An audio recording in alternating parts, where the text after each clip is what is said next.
The question is, am I going to be replaced by AI? Yeah. And the answer, it was funny because as I was talking to the people who were organizing the fireside chat, my quick answer was, well, yeah. Mhm.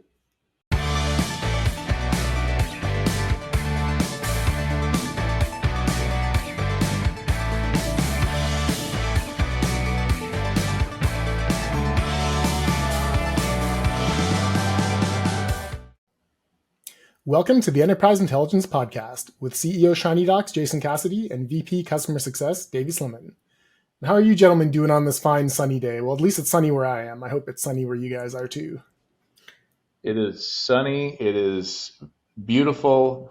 It was only about 40 degrees Fahrenheit, a little bit above 0 degrees Celsius this morning. So Yeah. spring is still springing, but I will take it.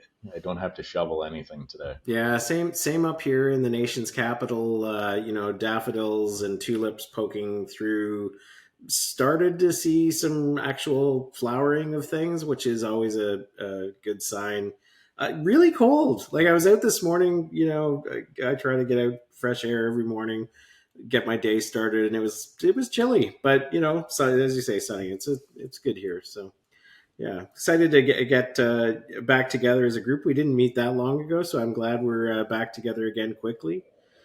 Jason, did you want me to kick things off? Is that how you want me to start Yeah, today? go Yeah. ahead. Go Well, ahead, Davey. so I wanted to pull on a thread that we started talking about not that long ago, just you and I outside of this session.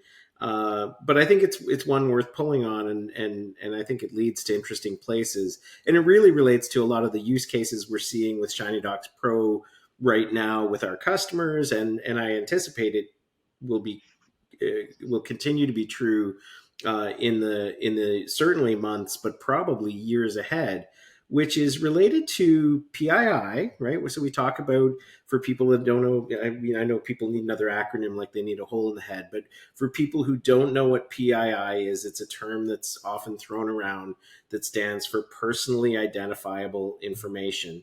And privacy professionals or people that work out there in the field of privacy often throw this term around a lot. And one of the things that I've noticed a lot in the literature, and you notice a lot in the media, PII is bad. There's this thing whenever you see a news story, it's like, well, there's this company had all kinds of personally identifiable information, and that's bad. And one of the things, I had this really great conversation with a customer recently that I wanted to, I won't name, but I wanted to highlight the conversation, was really about how personally identifiable information isn't at its core bad.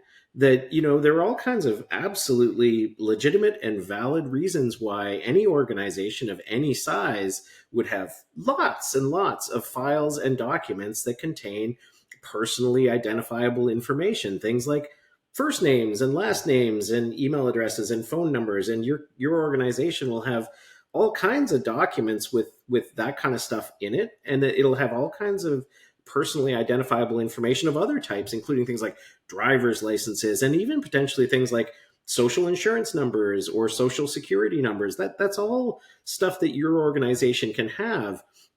And the conversation I had recently with a customer was, there were light bulbs going off over everybody's head at the time, because what it really led to was a discussion about how personally identifiable information on its own is not a problem. The problem is not knowing where that stuff is at all, because a lot of organizations don't know where it is. They don't know where it is, and they don't know to what level it has been secured. Is it in the right place? That's sort of step one. And is it in the right place, and therefore does it have the right security associated with it? Right. So HR is the kind of classic example. HR, I would say, in most organizations is the PII hotbed, because they're going to have all kinds of information about employees, their first names and last names and email addresses, and their spouses' first names and last names and email addresses, and all this stuff for completely legitimate reasons. So what you really want to do when you're exploring the problem of PII within your organization is not to vilify PII in and of itself, but to make sure that you completely know where it all is. And then you can start to say, have I got stuff in the right spots? Do I have things that are in the wrong spots? And then when you go look at them, do the right people have the right level of access to those things? Maybe not a controversial statement for me to begin with here, but I think a nuance that isn't talked about very much. And so, Jason, wanted to continue to riff on this and pull on this thread, and maybe you've got other things to add to it. Yeah, always it comes back to the 1, 2, 3 of what needs to be done. And the 1, 2, 3 of what needs to be done starts off with what information do you have and where do you have it? Yeah. Without passion or prejudice. Yeah. It's just, so PII is an example of stuff that we have. And where is it? So if we have credit card information, there's PCI compliance and 100 other things. You got to make sure that you know where it is and what it is. Fine. That's level 1. We got software that does that. Woohoo. Love it. Number 2, this is where the information professional kicks in, because the idea is this is less of a technical thing. The first one's a routine technical commodity thing that Shiny Docs Pro does and probably some others. Number 2 is, what business functions do you have that require information? Yep. And PCI compliance, for example, payment card industry compliance to find credit card information is a business requirement. Yeah. Just as much as I need, the proper maintenance history to be able to go fix the pump. Mm-hmm. That's a business requirement too. Both of those are information-based business requirements. The idea of complying with a records keeping law that says that you must delete specific PII after a specific amount of time, depending on whether it's based upon a transaction or some business function. That's also the idea that what does the business need? Well, the business need requires this information, and here's the impetus for it, the why of this. So what I find is that a lot of organizations just forget the fact. First, they forget what do we have and where it is. Mm-hmm. They skip to, well, what is the easiest thing that I can do? The number 2 that I can do with the data. Well, the easiest thing is, I guess I can store it somewhere secure, and then I kind of don't have to worry about what the business function is, and I kind of don't have to worry about what it is. I've done my job. Right. Super. So, and that's what a lot of organizations, in the absence of good information professionals, in the absence of this type of thought, they'll just do that. They'll say, we'll buy a secure place and we'll put it in the secure place. Mm-hmm. So when you look back and you look at privacy information specifically, yes, we can find out where it is and what it is. Use Shiny Docs Pro, buy lots of that, please. Separately, what is the business functions that you're trying to achieve? Where should this information be? Yeah. Because it should be someplace. If I've done a transaction with a customer and I'm servicing them right now, I want to know what their first name, last name, email address, phone number is. I want to know as much as I can to reasonably service that customer. And it's a completely justifiable reason to have personally identifiable information. So write that down. Say, here's our reason why we have it. And the epiphany for me when we talked about it previously was, man, we should really tag all the data with that justification. Yep. Wouldn't that be fun? Right. We have this because of... Yep. Here's the rule. Is that somebody's done a financial transaction with us in the last 3 years. Therefore, we have it. Yeah. Good. Now, all of a sudden, it's gone from evil PII to just something supporting a transaction, and it's well understood. So that's the piece that I think is not obvious to everybody. It is obvious to some information professionals, and that kicks butt. And so as long as we can provide the tools for them to make it easy, and we provide the tools for them to be able to put those justifications into the system saying, this is why I have this, then we're good. Then all of a sudden PII is just a normal thing. Yeah.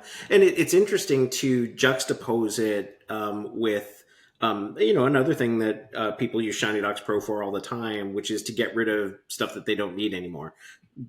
Files and documents that really don't have any business value.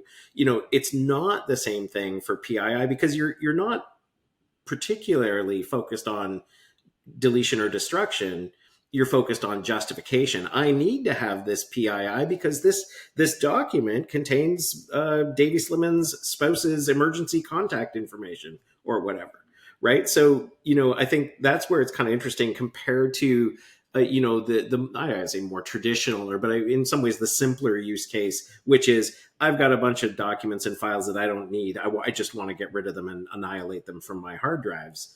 That's a very kind of simplistic and kind of obvious thing. Whereas PII, in some cases, has more intrinsic value to the organization because, as you say, it's supporting a business function. It's supporting a business use case. And newsflash, if you're looking at a piece of PII and you cannot tie it to a business function or use case, i.e., it's PII that has no justification, then yeah, why do you have it? Get rid of it. You don't need my Hotmail address from 1995 that I used to sign into Xbox Live with. You need to get rid of that stuff. So anyway, I wanted to pick at that a little further because you and I had such a good chat about it offline, and I think it's an important kind of nuance to the story about PII because I bristle a little bit when particularly in the media, these news stories about,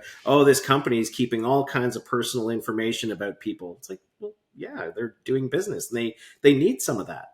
But the step beyond it is what you've described, which is how do you easily and simply allow people to tag justifications for why they have this stuff, and is it in the right place? Is it secured in the way that it's supposed to be? So yeah, I'm glad we spent a couple minutes chatting about that. Yeah, for sure. And I feel like we could go on and on about how to create a taxonomy that complements that. And it is different than our traditional file plan or these types of concepts that you might read in an ISO 1549 or something like that. This is simpler. It's just the business justification that anybody in the business could look at and go, yep, I get that, rather than having to explain a RSI or retention schedule or something like that. That's very proprietary to a business function. Whereas what I'm talking about, this business justification, anybody in the business could look at and go, yeah, okay, I get that. That's why we have this data. Yeah, for sure. Yeah, 100%. Anyway, that was topic one. Yeah, that's a critical one, and what I love about it is that we don't have to change anybody's opinion to implement something like that, and we don't have to change our product to implement something. It does all that. Yeah, it's just tactically something that you can do that will help everybody. So I like it to explore that further. Big time. The tied similarly to that. I've met with lots of information professionals over the last several years, and in aggregate, especially like the first question that was asked of me in one that we just did with a very specific with a very specific targeted audience of information professionals in a particular industry. The question is, am I going to be replaced by AI? Yeah. And the answer, it was funny because as I was talking to the people who were organizing the fireside chat, my quick answer was, well, yeah, if you continue doing a specific set of tasks, but let's look at the subset of tasks that will always require a person to do them, and a knowledgeable person with this information professional type of skill set. So I'm going to throw out again, my 1, 2, 3. Yeah. This is my kind of horse to ride. Is that number one is where and what information do you have? I feel like that shouldn't be a human task for much longer. Nope. That should be a fully automated task, and we need to be seen as information professionals automating where and what do I have at all times. Yeah. So if I think it's my job to go figure that out manually or hire a bunch of co-op students or that type of thing, and I'm not looking at automating that, then I don't think you will have a job for much longer. I'm sorry. Yeah. That's just the reality. Yeah, I agree. So, but if you figure out with vendors and that, how am I going to automate understanding where and what do I have across structured systems like databases, across unstructured systems like file shares and SharePoints and others, then good. Step one is looked after. I'm doing a good job of knowing what I have. And again, plug for Shiny Docs Pro. Yep. Level two, this is where the humans get to play. What business need do people have for documents? Like if you watch our amazing Town of Milton success story, I love that we have a policy person who is talking about how much they love using search because they don't have to know that it's in SharePoint or the file share anymore. They don't have to know how it's retained or anything about that. They just, I know that I'm looking for information on this particular building and I can find it. Yep. Separately, we've got the deputy fire chief who's saying, again, this is stuff that was created by people who I'll never meet. I don't know where they put it, but I know for sure that I need it. And the implication is, especially when a building's on fire, I can't just go and request that paper record. Right. No, I need something right now. So, and his talk track was I went and I showed everybody that I work with. Yeah. And the type of people that he works with are not information professionals. These are people who run into buildings that are on fire. Right. Okay. They need information quickly in order to do their job. And they get it because of the great work that an information professional has done, not to hide the information and properly label it and secure it. It's quite the opposite. It is to understand what it is, how it relates to the deputy fire chief, and make sure that the deputy fire chief can find it using our search. Yeah. It's the best possible use case for an information professional. So when I think of what is AI going to automate, it's step one. It's what do I have and where it is. Yeah. And it should be parts of step two. Once we identify what it is and where we have, we need to then think about how do we automate anything that this deputy fire chief might need, or anything that the heritage policy person needs. How do we make sure that they get that? Yeah. It's proactive. How do I make sure the customer gets the package that they want to buy? Care the most kind of like Amazon preemptively moving that guitar closer to Davey every time Davey looks at it so that we can go, hey, it's buy now, same day shipping. Yeah. And here's $100 off. We do that. We want to do that for data. So that's the type of automation that you can do that will not be replaced by AI, because AI won't be able to talk to Gordon Fowler, the deputy fire chief, to find out what Gordon needs in order to do that person's individual job. So that's only step 1 and 2 of 3 steps. And that's where I'm going to pause it for now, because I think if we identify it that way, information professionals will always have a job. Yeah. Man, I love it. The step 2 part where AI has a bit of a role to play for me is also still a little bit tied to search, because, the example you gave of, 2 different people working for a municipal government, one is involved in heritage buildings and the other one's the chief of police, or chief of the fire department rather. Obviously completely different sets of content that they may be looking for. Both, although ironically, both about buildings potentially. The role that I could see AI starting to fill is in looking at search patterns for people based on role, right? So we're going to put all of our, even if you do it at a super high level and put all of your fire department people in one bucket, and you put all of your heritage building people in another bucket, and I don't know, parking ticket people. Obviously, my knowledge of how cities work is very rudimentary, but all of the people that do parking and parking tickets and other things, or all of the sewer and water people in one.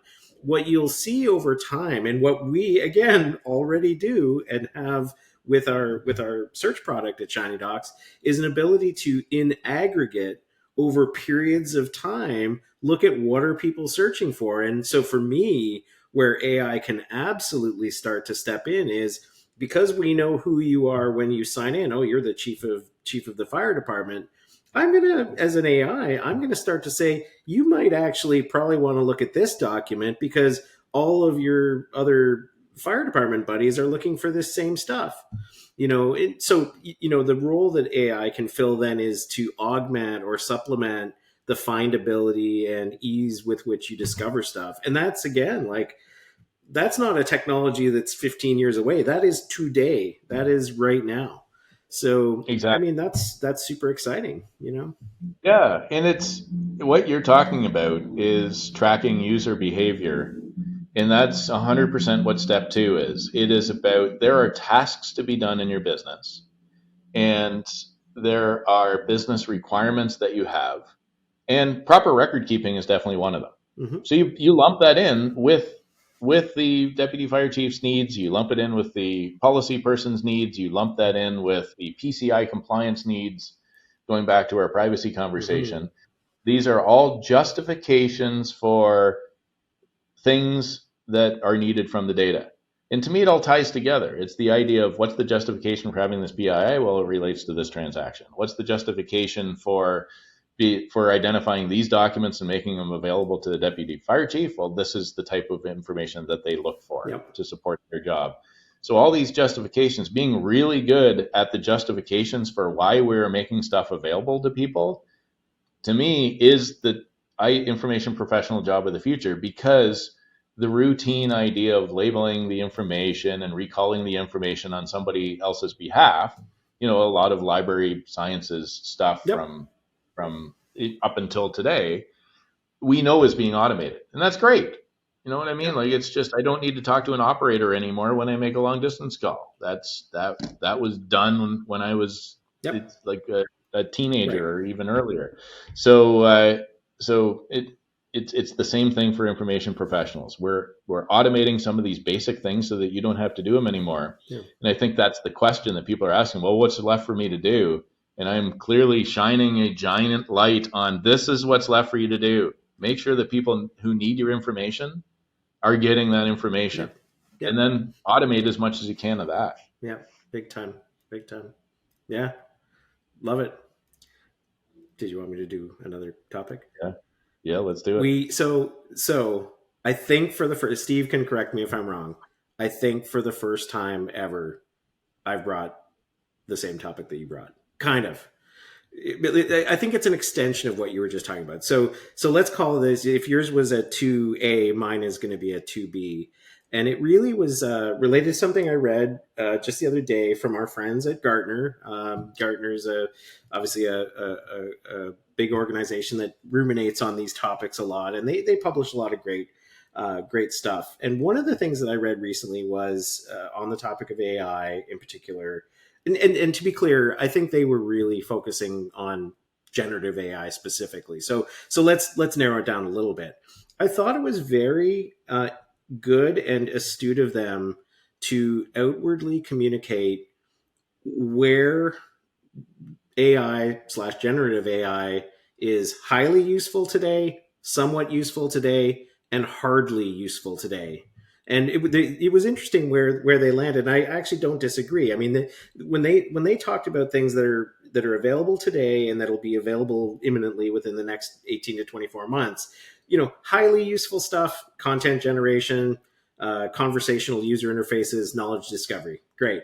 Somewhat useful: segmentation, classification, recommendation systems, which is sort of what we just talked about around search and kind of monitoring user behaviors and then making recommendations about what you should be searching for next.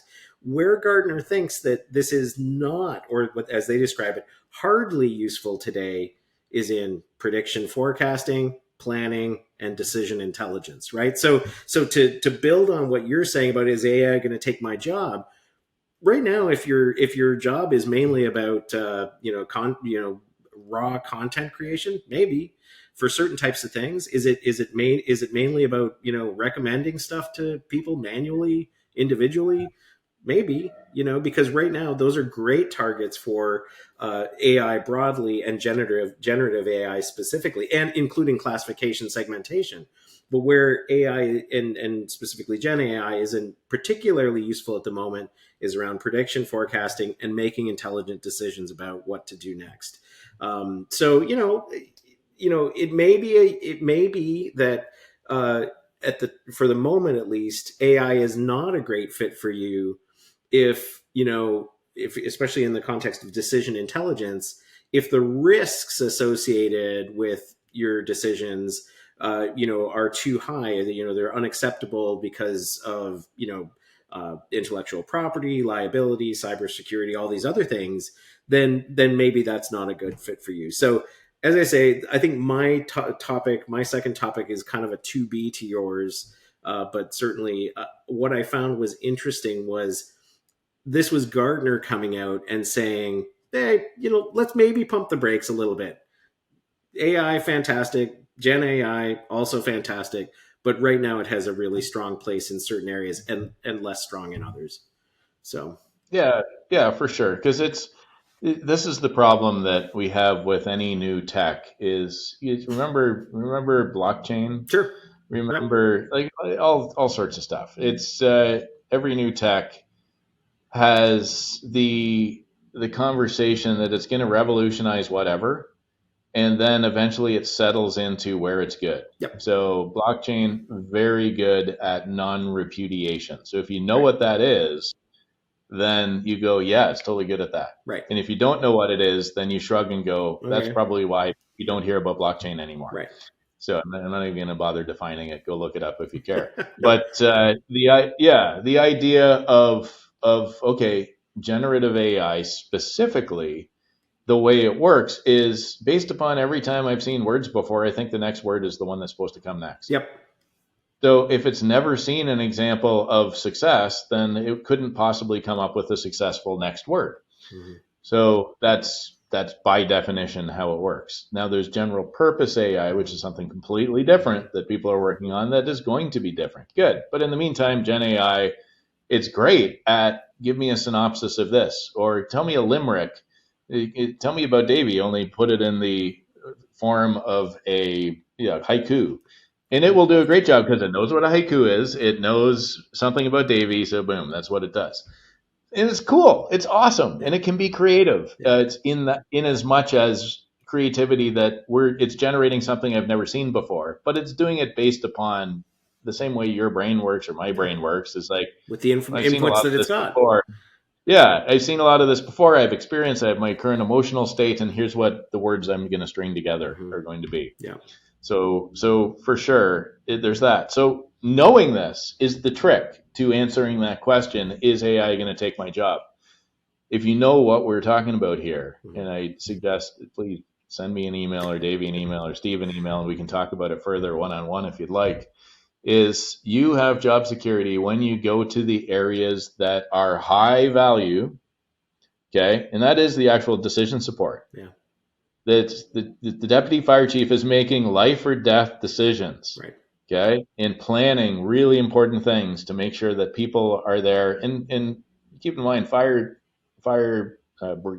brigades, whatever they're called. Again, I'm not a municipal guy too much, but the idea of these teams that are there. Remember, they're the first persons people that show up at the accident scene. They're the people who shut down the highway if there's a problem. Like, I mean, this is a multifaceted task. Right. So they need a ton of information to do their work properly. Yeah. And the faster you get them that information, then they can make solid decisions in the moment about this. Right. You're not going to replace that fire person leader with AI anytime soon, but you can certainly use AI to fuel them with the right information for them to make a good decision. Yeah. So if you're thinking about that for your business, then you are a future-proof information professional in any industry. Yep. Who are the decision makers? How are we getting them the information so that they don't have to have Teams calls? They don't have to, search it themselves too hard.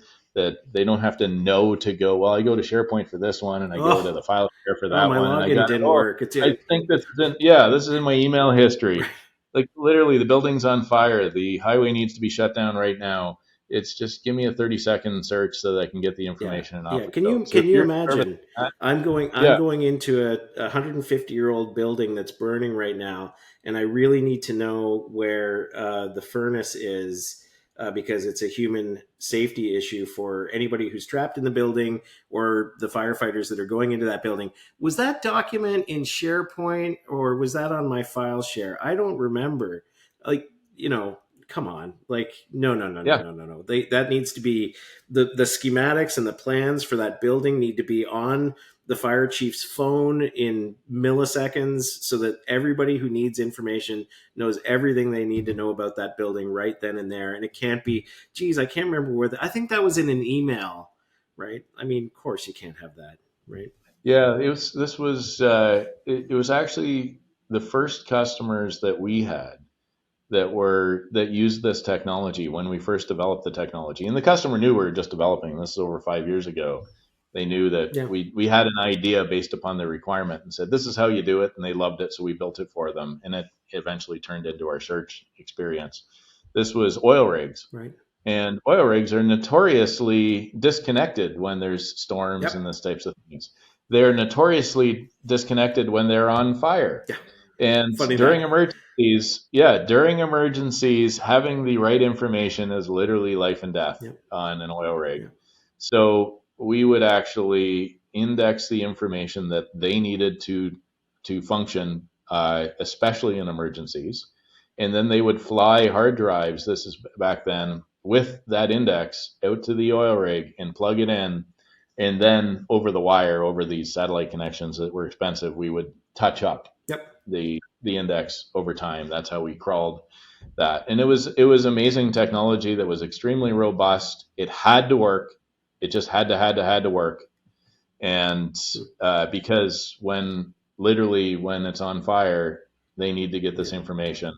So it was, to me, the ultimate use case. But I don't see any difference between that use case and, Jane in finance needs to find a document to do her work today. Yeah.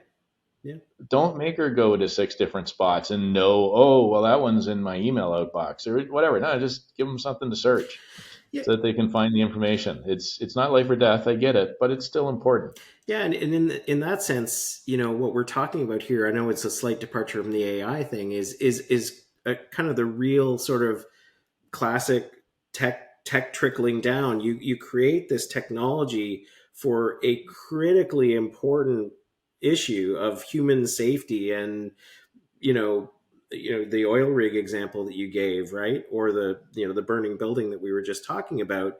The same technology that allowed that oil rig to operate safely is now going to benefit Kathy in finance, who needs a purchase order to be reliable and quick and not have to go to 7 places to look for the document. So that's a great example of, an innovative, piece of tech that, as you say, was developed over 5 years ago that now we can use to make everybody's lives better. And putting a bow back on the, is AI going to take my job part of it? I think what we are saying is that if your job today is putting a literal sticker on a box and putting a box on a shelf, or even putting a figurative sticker on a folder in SharePoint, I think that's not going to be a job 5 months from now or a year from now, or maybe it's not a job anymore. But I think this idea that we're going to continue to have armies of human beings classifying data, either paper records or electronic records, I think that's gone. I think it's clear that that's something that can be easily automated. It could even easily be automated by things that you and I would not call AI. But, if people want to call some of these things AI, that's fine. But it's not magic. Yeah. And this is maybe we can wrap with your thoughts on this thought is the idea of labeling each piece of information thoroughly is not necessary anymore. You know what I mean? Like Dublin Core existed for a particular purpose, and all these different metadata schemes and file plans and all these things exist for a purpose. And I'm not saying that they're bad, but what I'm saying is, from an essentialist point of view, from being able to expend the least amount of energy to get the maximum outcome, what does it actually take for the deputy fire chief or the policy person to search for the document that they need? Yeah. What's the minimal thing that needs to happen? Right. Are they smart enough that they could actually use the right keywords? Yep. Probably. Yep. They 100%. search for an address, the company name, search for furnace at this location, and they get a document or they don't. So did you need to apply any pre-classification to this? Did you need to do much AI at all in order for them to find it? Yeah. Probably some minimal stuff, Yeah. but probably not as much as a full taxonomy, a full pre-allocation. So just be aware from a minimalist point of view, what's the minimum that I can do to make sure that somebody is finding this for the purpose is a thought that may not enter people's minds too much. Yeah.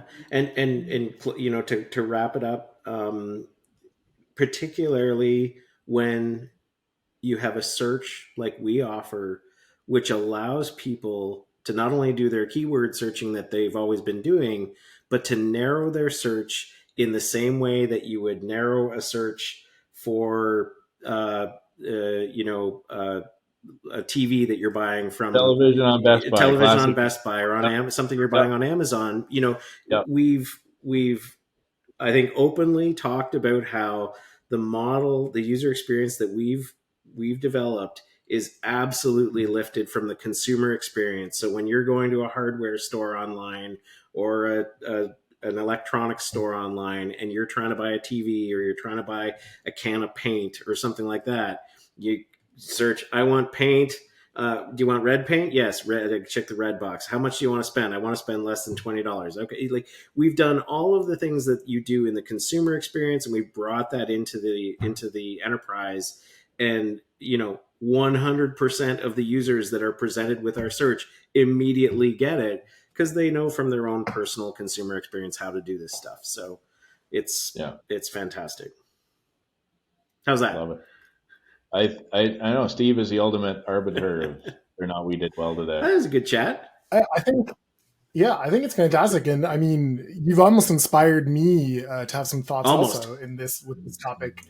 I know it's rare. Producer Steve has a topic, and I don't want to draw us out too much longer. But I think, Davey, to your point about generative AI and the areas where it is threatening, that's it relates to me as a creative. I think content creation more than ever in the last 12 months as AI really kind of presented itself as potentially world altering threats to people in the creative industry. And one thing that's always on my mind about this, and Jason, you had a really poignant thought on this where you said that AI's metric of success is only basically knowing what's been done before. Like it can't predict what the next thing is. And that had me thinking about when it comes to, generative AI for creative, whether it's artwork or video, will we achieve a point where there's a strange homogenization in artwork and stuff where everything's going to look the same, right? And an analogy I'll use quickly is if you ask an AI to make a movie and it's what's its frame of reference? Well, let's look at box office, and it could look at the best box office are all these Marvel movies. So then it's every movie AI generates is going to be along that formula, or it's going to be a superhero movie. And then you're never going to have, a John Carpenter's The Thing or a Wes Anderson film, something that's a true innovation, a large departure of that. And then is it a cyclical thing where then after AI has homogenized these industries, people are almost going to come back because it's going to be everything's the same.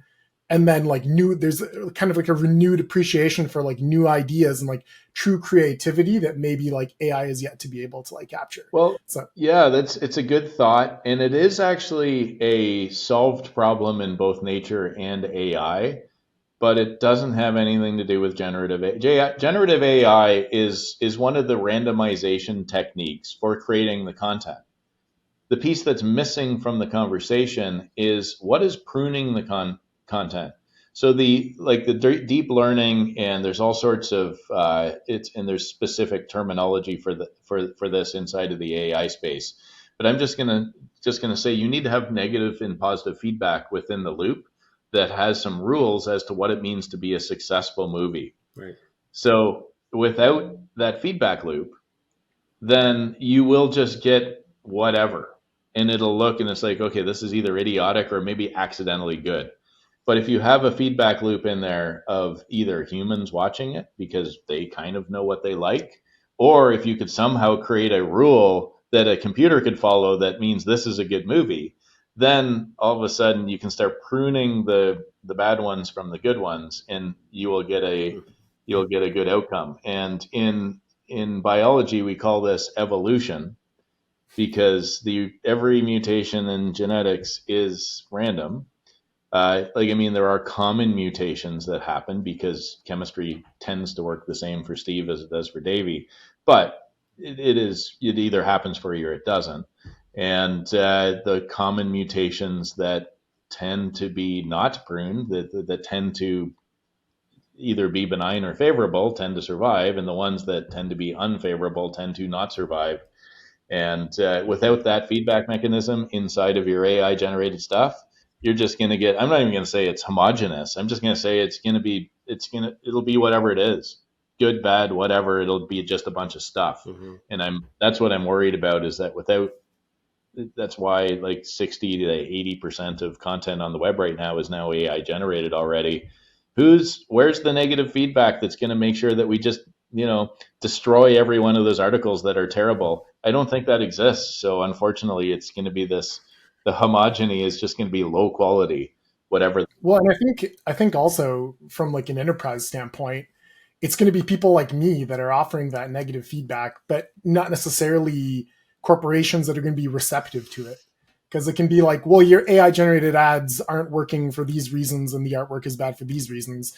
But then that company could be like, yeah, but we're saving way more money doing this than hiring you to do it, so we don't care, right? So I think there's also that point of like, maybe that element of the negative feedback's not going to get through. I think the proof will be in the pudding. And I mean, that's the great thing about sales, is that it's ultimately the easiest test in the world, which is, did the thing that you created, either individually as a creative person or through a generative AI tool, sell anything? And if the answer is clear that, the human involvement is still essential, then it survives. And, where I think, on the creative side, where the Gen AI stuff specifically makes the most immediate sense right now is in areas associated with like prototyping or wireframing or storyboarding. If you're looking to do something incredibly quick and you're an ad agency and you want to put something in front of a customer and you need to do it in the next 4 hours, I think it's a great set of tools to say, yeah, here's a really quick and dirty version of what we want to show you guys and what we think your car commercial could look like, or your commercial for your jeans or whatever it is that you're selling. Here's a really quick version of that. But when we go to do the real thing, we're going to do real human beings and real models and real cars and stuff like that. So, because I mean, yeah, I agree. I agree completely. I think there's a lot of power in concepting with AI as kind of like an initial like research like step. Yeah. Love it. Great chat today on kind of overlapping topics, as we often find. So, yeah, very thought invoking topics too. Very good. Awesome. Well, thanks, guys. Thank you. Enterprise Intelligence is a Shiny Docs podcast with Jason Cassidy and Davey Slimman, produced by Stephen Schuntz. Copyright 2024. If you would like to learn more about how Shiny Docs can make it easy to organize your content, protect your data, and make your users happy, visit shinydocs.com today.